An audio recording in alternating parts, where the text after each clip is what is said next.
Hello guys, here is a 42-inch generic Hugger ceiling fan in white. And the informations are in the mounting bracket, and I can't access those without taking the fan down, but I do have a picture of the informations, and I'll probably take that information and put it in the comments box so you guys know when this is from. This is from 1986. I think, to be exact, December of 1986.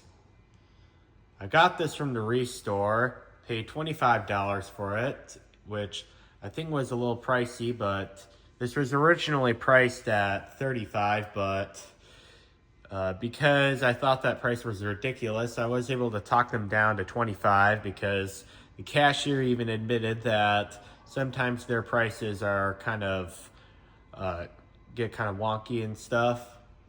But this is a really nice fan. It's in pretty good condition. I mean, there's some couple of marks here and there, but what do you expect for a ceiling fan that's like 39 years old?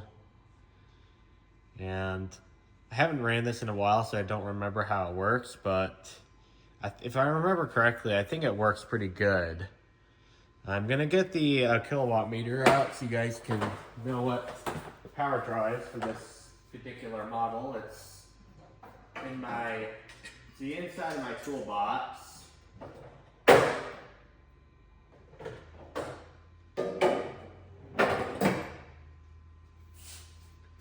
Okay, I got the kilowatt meter. I'll plug it into the outlet.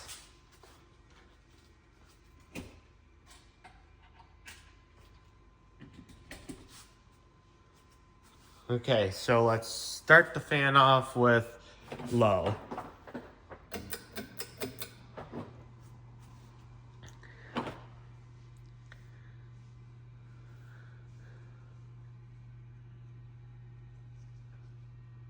I think the power draw for this fan is 0.8 amps if I can remember correctly.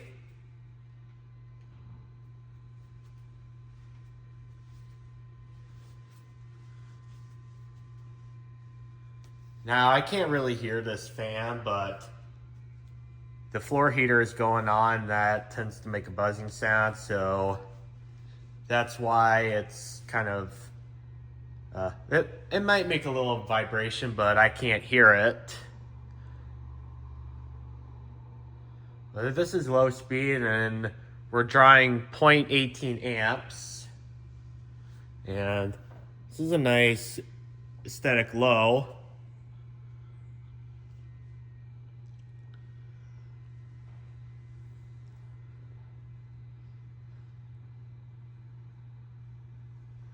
I'll zoom it in a little closer so I can get to the chain easier. And for you guys too.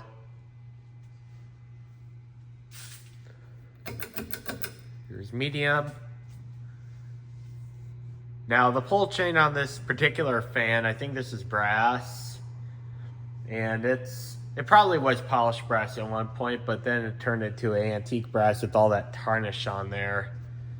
I mean, you really can't see in the camera because of the window letting light in.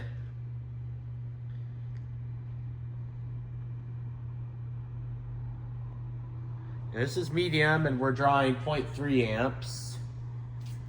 And this is throwing out a pretty good amount of air. And the bearings are actually pretty good on this thing still, even after 39 years of service. There's some fans that I have that are really bad with the bearings, but this one's actually pretty good.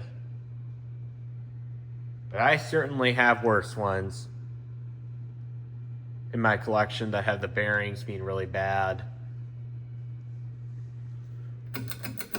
And now high.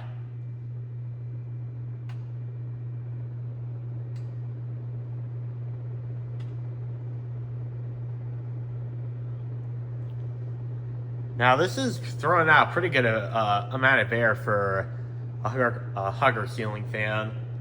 Although that's kind of being a little biased because, as you can see, there's plenty of air clearance up there.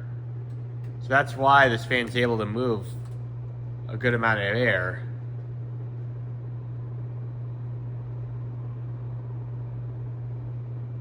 If this was in a normal situation, I don't know how well it would perform. I guess probably not so much, because the reason why Hugger ceiling fans don't really move a good amount of air is because there's not a whole lot of room for air to get across the blades. It's not really the manufacturer's fault, it's really just a design fault. But Hugger ceiling fans are really only to be used when the ceiling is low.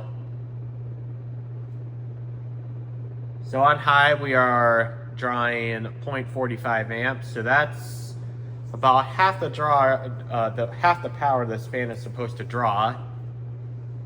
There's quite a few ceiling fans I have that are rated for much more power, but don't actually draw as much.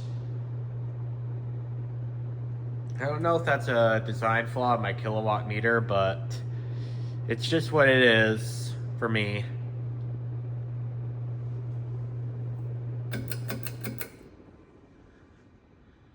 And here's off. And I'm sure there's some guy that wants to see the spin down time. I think that's kind of a useless part, but I'm sure that I'm gonna be getting into the comments of people scolding me over not showing the spin down time.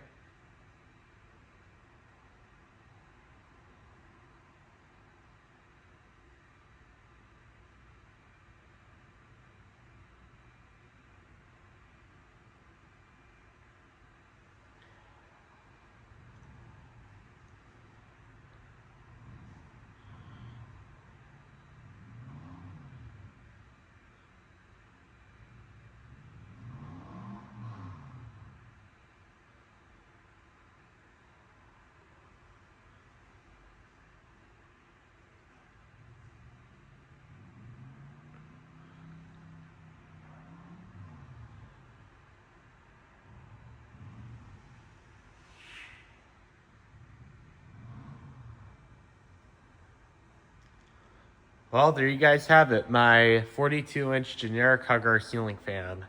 I'll put the model name or the model number in the description below, so if any of you more experienced experts out there know what exactly this brand of ceiling fan is, but I think this is just a generic fan.